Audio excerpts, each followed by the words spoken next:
My channel. तो यहाँ पर मैं सुबह सुबह उठ चुकी हूँ। अभी हल्का सा अंधेरा ही था और छोटी बेटी सोई हुई थी और उसके बाद मैं फ़्रेश होके बाहर फूलों में पानी डालने आ गई थी। ये व्लॉग मेरा रामनवमी का है, जिस दिन कन्या पूजन कराते हैं और उसी दिन मेरे बड़ी बेटी का बर्थडे भी था। तो मुझे ये व्लॉग डालने में थोड़ा सा टाइम लग गया, इसलिए मैंने ये व्लॉग थोड़ा लेट में डाला है। वैसे तो मैं रोज़ सुबह सुबह सबसे पहले पानी पीने के बाद थोड़ा सा वॉक कर लेती हूँ और हल्का सा एक्सरसाइज कर लेती हूँ। बट मेरी अभी छोटी बेटी 5 मंथ की है, तो मुझे उसी के अकॉर्डिंग काम को आगे पीछे करना पड़ता है। इस तरह से मेरा रूटीन आगे पीछे थोड़ा सा हो जाता है। तो आज तो काफ़ी काम था, रामनवमी भी थी और बड़ी बेटी की बर्थडे भी था। तो इस वजह से मुझे थोड़ा सा काम को कुछ काम छोड़ना भी पड़ा, जैसे कि मैंने आज अपनी एक्सरसाइज यहाँ पे छोड़ दी थी।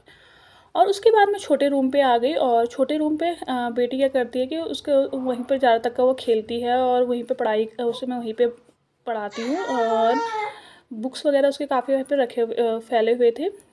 रूम काफ़ी फैला हुआ था, उसके टॉयज़ भी फैले हुए थे। तो मैंने सबसे पहले उसे ही वहाँ पे छोटे रूम को ही साफ़ किया। उसके बाद फिर मैं हॉल पे आ गई और वहाँ पे सफाई की और धीरे धीरे मैंने सारे कमरों पे यहाँ पे झाड़ू लगा दिया और साथ में ही पोछा लगा दिया। तो यहाँ पर कूड़ा वाला आ चुका था, जिसकी आवाज़ से मेरी छोटी बेटी उड़ गई। तो कूड़े की आवाज़ से यहाँ पे मेरी बेटी उड़ चुकी थी। तो उसके बाद फिर वो उठी हुई थी, तो मैंने वो रूम भी काफ़ी फैला हुआ था, तो यहाँ पे वैसे छोड़ के आई हुई थी। तो मैंने वहाँ पे रूम को भी थोड़ा सा सेट कर लिया और वहाँ पर भी मैंने झाड़ू लगा लिया था। यहाँ पे ना मेरा झाड़ू लगाना काफ़ी हो जाता है, मुझे आधे घंटे से ज़्यादा तो मेरे को झाड़ू लगाने पे ही लग जाते हैं। ओम सूर्याय नमः। यहाँ पे ना जब सुबह सुबह सूरज आता है तो हमारे अंदर से ही सूरज के दर्शन हो जाते हैं, सूरज की रोशनी सीधे अंदर ही आ जाती है। तो यहाँ पर आप देख सकते हैं सूरज की रोशनी की वजह से मैं अच्छे से साफ से दिख भी नहीं रही हूँ, थोड़ा धुंधला सा दिख रहा है। तो अंदर की सफाई करने के बाद फिर मैंने यहाँ पे बाहर से भी आंगन को भी अच्छे से सफाई कर लिया था। और फिर यहाँ पे ना मैं सारा साफ़ करने के बाद अंदर आई तो यहाँ पे छोटी बेटी अपना खेल रही थी और जैसे मुझे देखा तो स्माइल पास करती है, बड़ा अच्छा लगता है। और उसके बाद फिर मैंने नहा धो के मैं यहाँ पर रेडी हो चुकी थी और साथ में ही मैंने बड़ी वाली बेटी को भी नहला दिया था, जो कि कन्या पूजन के लिए रेडी थी। उसे दूसरों के घर पे भी, कॉलोनी पे दूसरों के वहाँ पे कन्या पूजन के लिए जाना था, तो मैंने उसे रेडी करके भेज दिया था। और उसके बाद फिर मैं किचन पे आ गई और किचन पे मैंने यहाँ पे रात से ही चने भिगो के रखे हुए थे, जो काफ़ी अच्छे से भीगे हुए थे। मैंने जब उन्हें तोड़ा ना तो छिलका अलग हो रहा था, इसका मतलब कि हमारे चने अच्छे से भीगे हुए हैं। तो उसके बाद मैंने उसे प्रेशर कुकर पर डाल दिया और उस पर मैंने 1 चम्मच नमक डाला हुआ है। और मैंने जिस कटोरे से चने भिगोए थे, सेम उसी कटोरे से मैं इसमें मेजरमेंट के हिसाब से पानी डाल रही हूँ। तो यहाँ पर मैंने 1.5 कटोरी मैंने चने लिए हुए थे और उसी से 3 गुना मैं यहाँ पर पानी ले रही हूँ। और उसके बाद मैं इसमें कुछ खड़े मसाले डाल रही हूँ और 1 चम्मच के बराबर यहाँ पर मैं घी डाल रही हूँ। तो यहाँ वैसे घर पे तो काफ़ी घी था, बट मैंने कन्या पूजन के पर्पज़ से रामनवमी के लिए मैंने अलग से मार्केट से ही पूजा वाली घी मंगाई हुई थी, तो वही घी मैंने इसमें चने पे डाल हुए हैं। और साथ में मैं यहाँ पे सूजी बना रही हूँ। यहाँ पर मैंने 5 चम्मच के बराबर घी लिया होगा और 1 कटोरी मैंने यहाँ पे सूजी ली हुई है और सूजी को हम लगातार भूनते रहेंगे जब तक कि इसका कलर चेंज ना हो जाए। अब यहाँ पर मैं क्या करूँगी कि 2 चम्मच मैंने बेसन लिया हुआ है, बेसन को भी हम यहाँ पर भून लेंगे। हमें बेसन तभी डालना है जब सूजी का कलर थोड़ा सा चेंज हो जाए। बेसन से क्या होता है कि सूजी में एक अच्छा बाइंडिंग अच्छी होती है और इसका टेस्ट भी काफ़ी अच्छा आता है। अब मैंने एक बर्तन लिया है और बर्तन में सेम कटोरी से ही मैंने, जिस कटोरी से मैंने सूजी लिया था उसी कटोरी से मैंने इसमें 4 कटोरी पानी लिया हुआ है और सेम कटोरी से ही मैंने इसमें 1 कटोरी चीनी डाली हुई है। ये सूजी काफ़ी एकदम परफेक्ट मेजरमेंट से ही बन रही है और इसमें ना ही आपको चीनी का ज़्यादा लगेगी ना ही कम लगेगी, एकदम जिस हिसाब से उसमें होना चाहिए उसी हिसाब से इसमें मीठा बनेगा। तो यहाँ पर पानी वो चाशनी बन के तैयार हो गई थी, तो मैंने सूजी को दोबारा से गैस पे चला दिया था और चाशनी को मैंने कढ़ाई पे डाल दिया था और इसे मैं कंटिन्यू चलाते गई।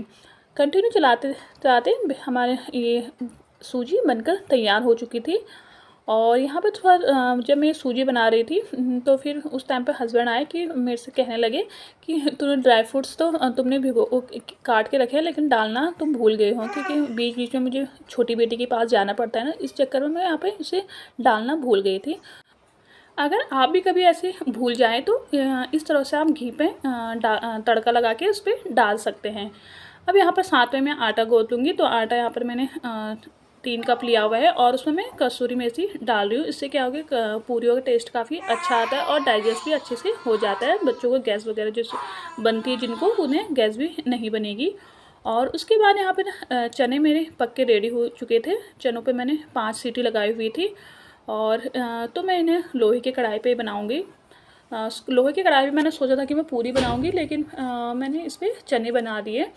तो यहाँ पर आप देख सकते हैं कि हमारे चने अच्छे से पक के रेडी हुए हैं, एकदम अंदर की लेयर बाहर आ रही है। और मैंने इसमें जो खड़े मसाले डाले हुए थे, खड़े मसालों में से मैंने क्या कि तेज पत्ते का उसमें टेस्ट जितना था वो तो चनों पे जा चुका है, तो मैंने उसे निकाल के फेंक दिया है। अब मैंने यहाँ पर क्या किया कि एक कटोरी लिया है और उसमें सभी मसाले ऐड कर लिए हैं, जिसमें मैंने 2 चम्मच धनिया पाउडर, 1 चम्मच कश्मीरी लाल मिर्च पाउडर, 1 चम्मच हल्दी पाउडर और 3 चम्मच चना मसाला पाउडर और 1 चम्मच अमचूर पाउडर इसमें मैंने डाला हुआ है। और इनको मैं चने की जो ग्रेवी है उसी से मैंने भिगो के रख दिया है मसालों को। अब उसके बाद कढ़ाई पर हम तेल डालेंगे और उसमें मैंने जीरा हींग डाल दिया है और जिन मसालों को मैंने भिगो के रखा हुआ है उन मसालों को मैंने इसमें डाला हुआ है। और उसके बाद चनों को इसमें हम डाल देंगे और इसे कंटिन्यू चलाते रहेंगे। अब यहाँ पर क्या है कि मुझे पूरियाँ बनानी थी, तो यहाँ पर गैस पे जगह नहीं थी, तो मैंने उसे दूसरे गैस पे रख दिया था, उसे दूसरे चूल्हे पे रख दिया था और इस चूल्हे पे मैंने पूरियाँ बनाना शुरू किया। यहाँ पे मैं जब वॉइस ओवर कर रही हूँ तो आपको मेरी छोटी बेटी की आवाज़ें भी आ रही होंगी। एक्चुअली वो खेल रही है तो उसमें आवाज़ें निकाल रही है, तो प्लीज़ इसे अवॉइड कीजिएगा। तो यहाँ पर आप देख सकते हैं चने हमारे एकदम परफेक्ट बन के तैयार हुए हैं। तो अगर इस तरह से आपको चने जब बनाएंगे तो क्या होता है कि मसाले अलग और चनों के साथ मसाले अच्छे से मिक्स नहीं हुए होते हैं।